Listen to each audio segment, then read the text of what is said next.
Assalamu alaikum students. Welcome to the lecture series for CS317 Operating Systems. This is lecture 8. We continue with the chapter Threads. The fourth chapter of the William Stallings book is being used as reference for this topic. In the last lecture, we came to know what a thread is. We came to know the benefits that threads provide us, and we looked at scenarios where the use of threads leads to better applications. In an operating system that supports threads, scheduling and dispatching is done on thread basis. Hence, most of the state information dealing with execution is maintained in thread level data structures or TCBs. There are, however, several actions that affect all the threads in a process and that the operating system must manage at the process level. For example, suspension involves swapping the address space of one process out of main memory to make room for the address space of another process. Because all threads in a process share the same address space, all threads are suspended at the same time. Similarly, termination of a process terminates all threads within that process. What this means is you cannot suspend a single thread. Suspension does not happen for a thread. It happens for the whole process. If you need memory for another process, you will look for a full process to throw out to free the memory you desire. Also, you can terminate a thread individually, but when the OS terminates a process, you cannot expect that any one of its threads will survive. If a process goes down, all its threads go down with it. A few lectures ago, I discussed process states with you. Now is the time to discuss thread states or important points in the lifespan of a thread. There are 4 states for a thread. The first state is spawn. When a new process is spawned, a thread for that process is also spawned. Spawning means creating or making. When a parent process asks to create a child process, this is called process spawning. We also have something known as thread spawning. When a thread within a process creates another thread within the same process, this is called thread spawning. The creating thread provides an instruction pointer and arguments for the new thread. That is, it tells the address where the code of the new thread is and the data that the new thread must use. The new thread is provided with its TCB or thread control block and stack space and placed on the ready queue. The second state is block. When a thread needs to wait for an event, it will block, saving its user registers, program counter, and stack pointers. That is its context. The processor may now turn to the execution of another ready thread in the same or a different process. The third state is unblock. When the event for which a thread is blocked occurs, the thread is moved to the ready queue. The fourth state is finish. When a thread completes its TCB and stacks are deallocated. Pause the video. Write your answer in a Word file. Save it as my roll number underscore lecture underscore 8. Task number 1. For each thread state, name the equivalent process state from the 7-state process model. Let us talk a bit about thread synchronization or enforcing order among threads. Synchronization means making things happen in a particular chosen order. For example, teachers at the university synchronize tests with lectures. We ensure that the test of a topic happens after the delivery of lectures of that topic. Think how your grades would be if this order was not enforced. Any teacher could take a test and deliver the same topic after the test. Scary, isn't it? Now consider this. Your class advisor does not bother to make a class timetable. So one day, the OS teacher and the CA teacher conduct classes for their respective subjects at the same time. Let us say there is only one section available and the other sections are attending labs. So some people from this section will sit in the operating systems class and some will sit in the computer architecture class. One thing is for sure, these students will miss one of the classes. Why is this happening? Because the class advisor was supposed to synchronize classes using a timetable. He was supposed to get the classes conducted in such an order that no two classes happened at the same time. So whatever happened is a synchronization error or an error of order. Now consider threads. All the threads of a process share the same address space and other resources such as open files. If one thread changes data, data appears altered to all the threads in the process. It is therefore necessary to synchronize the activities of the various threads so that they do not interfere with each other or corrupt data structures. For example, if two threads each try to add an element to a linked list at the same time, one element may be lost or the list may end up malformed. Let me elaborate the example that I have just given you. We have a linked list of 4 nodes. Thread A, shown here in red, wants to insert a node shown in red.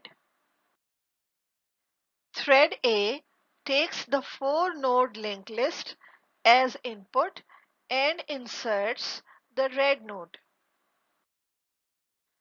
When thread A has left, thread B enters the system. Thread B, shown here in orange, wants to insert a node shown in orange. Thread B takes the 5-node linked list as input and inserts the orange node. The final result is the 6-node linked list. All insertions which were made in the list can be seen in the final picture. Now see what happens when the threads are not synchronized to come one after the other. We have a linked list of 4 nodes. Thread A, shown here in red, wants to insert a node shown in red. Thread B, shown here in orange, wants to insert a node shown in orange. Both threads arrive at the same time. Thread A takes the 4-node linked list as input and inserts the red node. Thread B also takes the 4-node linked list as input and inserts the orange node. The final result is the 5-node linked list instead of 6. The insertion made by thread A has been lost. We will read about synchronization in a lot of detail in another chapter. Now I shift my focus to talk about something known as the remote procedure call or RPC and to investigate how multi-threading plays a part in RPCs. A remote procedure call is an interaction between two programs that are running on two different machines. One program calls the other in the same way as one function calls another function. The called program returns a result to the calling program in the same way as a called function returns a value to the calling function. RPCs are often used in client-server applications. Pause the video again and write the answer to this question in your previously opened Word file. Which of these can be RPCs? 1. Microsoft Word opening a file stored in USB flash drive. 2. Microsoft Word opening a file from Dropbox. 3. Google Chrome loading a web page. 4. Downloading OS lectures from Google Drive. Let us consider the performance benefits of threads in a remote procedure call. A program performs two RPCs to two different hosts to obtain a combined result. The red box shows the single-threaded approach. The blue box shows the area that I am talking about. Process 1 starts executing, makes the first RPC and blocks. When the server responds, process 1 unblocks and resumes. Then it makes the second RPC and blocks. When the second server responds, process 1 unblocks and resumes until it goes to completion. This was the execution of remote procedure calls in a single-threaded system. Now, let us move through the same example, assuming a multi-threaded system. The red box shows the multi-threaded approach. Process 1 has two threads, A and B. The blue box shows the area that I am talking about. Inside process 1, thread A starts executing. It makes the first RPC and blocks. Thread B starts executing when thread A blocks. This is a thread switch happening inside the same process. The running process is still process 1. Thread B makes the second RPC and blocks. There is a period when both threads of process 1 are blocked. Thread A starts executing when the server returns the result of the RPC. Thread B starts executing when the server returns the result of the RPC. Thread A is waiting for thread B to execute. Thread A regains processor and executes to completion. Let us examine the idle time of the processor in single-threaded and multi-threaded approach. We assume that process 1 is the only process in the system. In the single-threaded approach, the idle time of the processor is highlighted by two red boxes.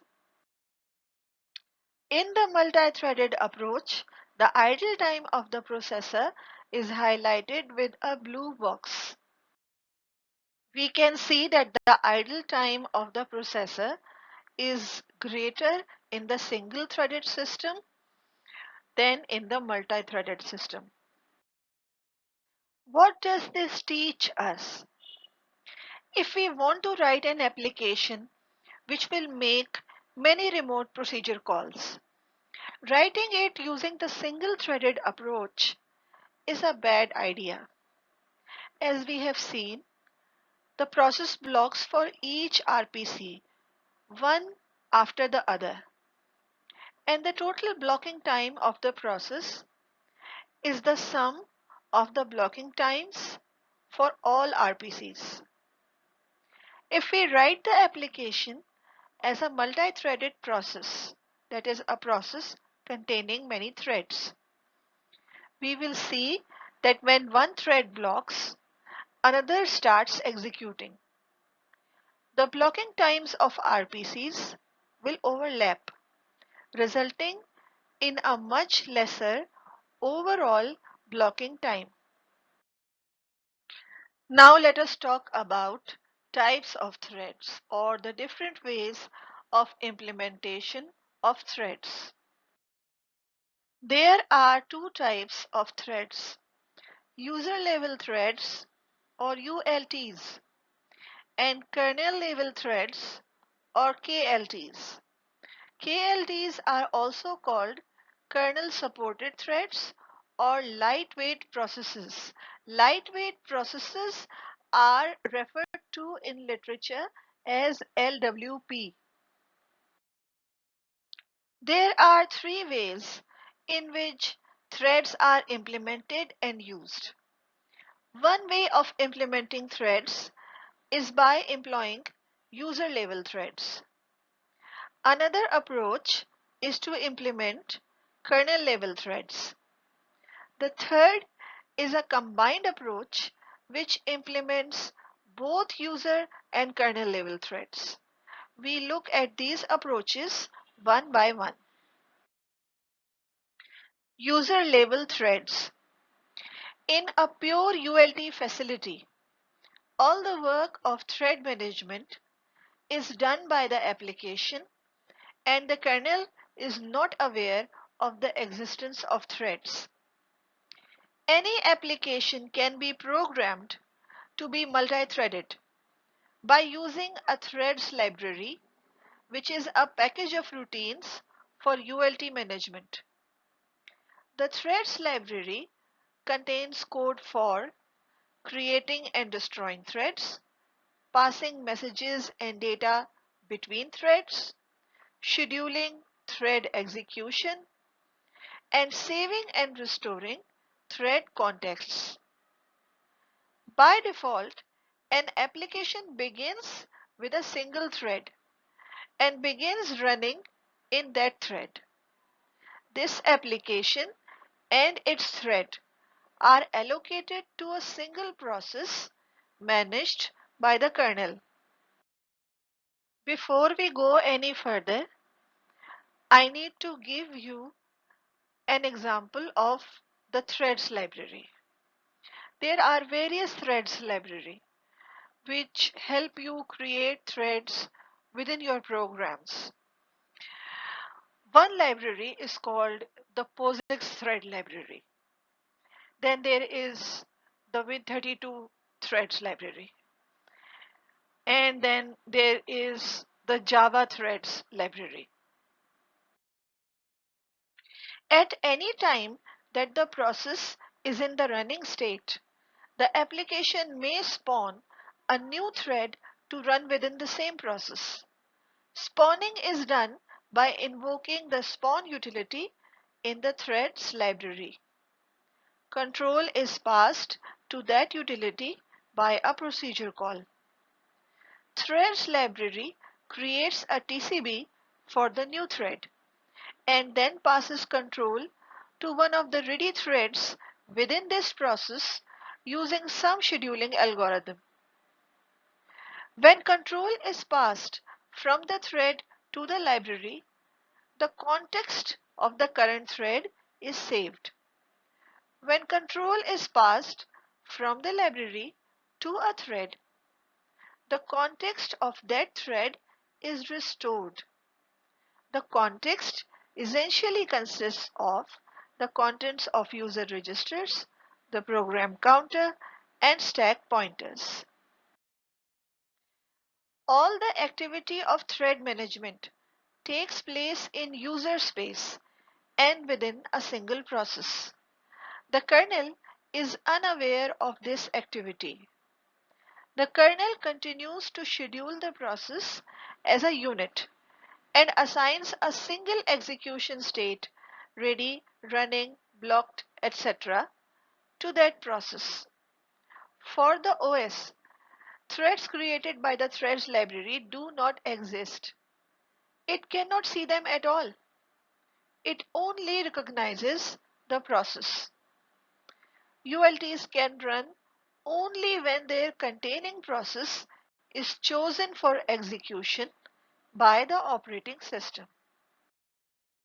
Let us consider some possible scenarios which can emerge when we are working with user level threads. Starting situation. Two ULTs, ULT1 and ULT2, are created inside process B by the threads library. The OS is aware of process B but unaware of the ULTs inside it. Currently, process B is running. In the user space, the threads library has scheduled thread 2 to run. So process B is running for the operating system. But for the threads library, thread 2 is running. Thread 1 is marked ready by the threads library. The application executing in thread 2 makes a system call that blocks B. For example, an IO call is made. This causes control to transfer to the kernel. The kernel invokes the IO action, places process B in the blocked state, and switches to another process. Meanwhile, according to the data structures maintained by the threads library, thread 2 of process B is still in the running state. It is important to note that thread 2 is not actually running in the sense of being executed on a processor, but it is perceived as being in the running state by the threads library. When the kernel switches control back to process B, execution will resume in thread 2. Let us revisit the original scenario one more time. The starting situation is two ULTs 1 and 2 are created inside process B by the threads library. Currently, process B is running. In the user space, the threads library has scheduled thread 2 to run. Thread 1 is marked ready by the threads library.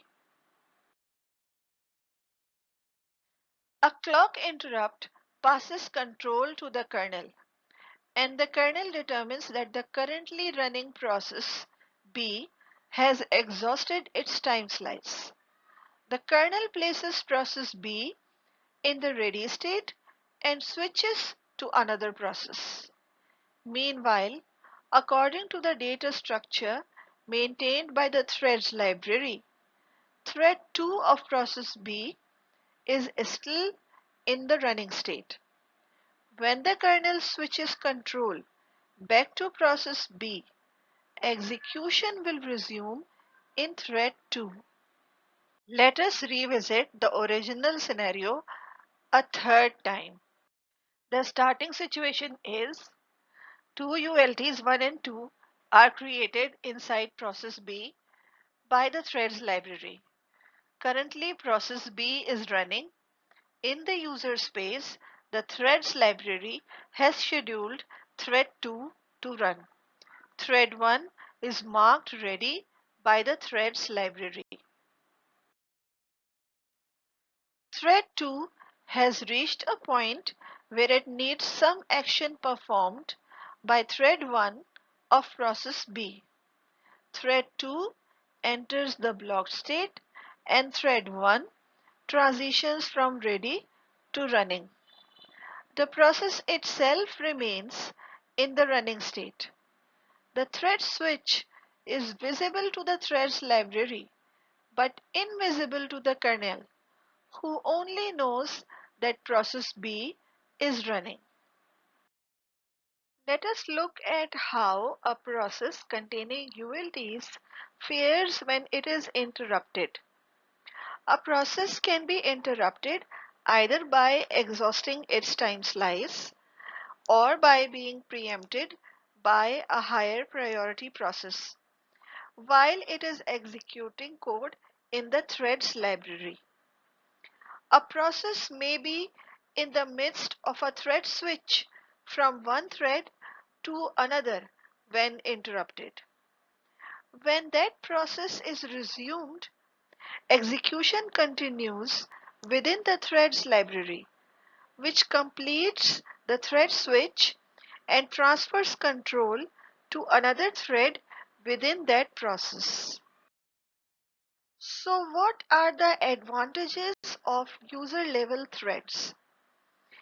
Thread switching does not require kernel mode privileges because all the thread management data structures are within the user space of a single process. Therefore, the process does not switch to the kernel mode to do thread management. This saves the overhead of two mode switches, user to kernel and kernel back to user. Scheduling can be application specific. One application may benefit most from a simple round-robin scheduling algorithm, while another might benefit from a priority-based scheduling algorithm. The scheduling algorithm in the threads library can be tailored to the application without disturbing the underlying operating system scheduler. ULTs can run on any operating system. No changes are required to the underlying kernel to support ULTs. The threads library is a set of application level functions shared by all applications. Let me elaborate this point. You will work on Linux, and Linux is a relatively old operating system. The Linux kernel is not multi-threaded. It is a single-threaded operating system. But you will work on Linux and you can create threads on Linux using the POSIX thread library. So even though the operating system does not support threads, a thread library can always run on top of the operating system and support threads and create threads in an operating system which is not threaded. Now let us move to the disadvantages of user-level threads. In a typical operating system, many system calls are blocking. As a result, when a ULT executes a system call, not only is that thread blocked, but also all the threads within the process are blocked. In a pure ULT strategy, a multi-threaded application cannot take advantage of multiprocessing. Multiprocessing means having more than one processors in the same machine. The kernel assigns one process to only one processor at a time. Therefore, only a single thread within a process can execute at a time. We cannot distribute ULTs of the same process to different processors. You may ask, what is the workaround for these disadvantages of user-level threads? Well, you can write an application as multiple processes rather than multiple threads. Leave multi-threading. But the effect would be each switch will become a process switch rather than a thread switch, which will result in much greater overhead. Look at the first disadvantage of user-level threads again. When a ULT executes a system call, not only is that thread blocked, but also all the threads within the process are blocked. Solution is use jacketing. Jacketing converts a blocking system call into a non-blocking system call. So what is jacketing? Instead of directly calling a system I/O routine, a thread calls an application level I/O jacket routine. The jacket routine is part of the threads library. This jacket routine checks to determine if the I/O device is busy.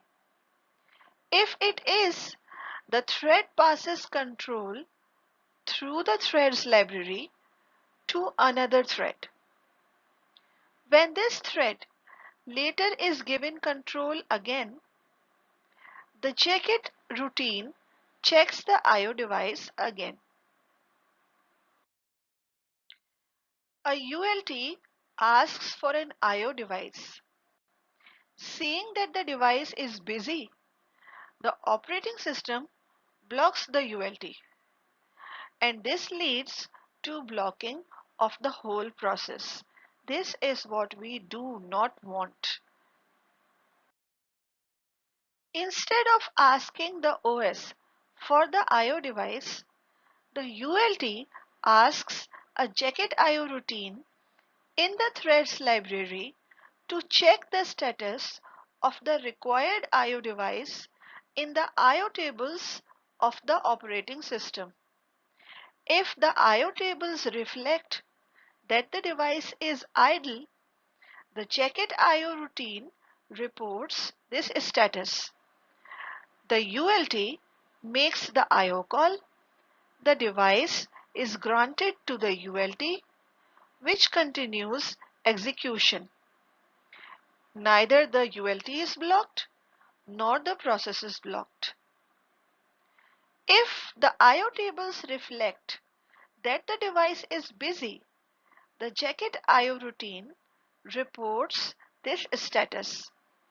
Instead of making the I/O call, the ULT relinquishes the processor. If another ULT exists in this process, control transfers to it. If not, a process switch occurs. When the processor is regained by the ULT, it asks the jacket I/O routine to check the tables again. In this way, the ULT escapes being blocked by the operating system. In this lecture, we looked at thread states. We were introduced to the idea of synchronization and its relation to threads. We realized how RPCs can benefit from multi-threading, and we explored user-level threads. Customarily, I leave you with the same to-do list. Read the book, keep the task file of this lecture with you, and submit it when I open the assignment for this lecture in Google Classroom. Write your questions on a piece of paper and keep it in front of you during the online session. If you have suggestions relevant to content or quality of this lecture, email them to me. I am constantly trying to make content that would seem pleasing and it would make learning easier for you. Keep in touch. Write to me.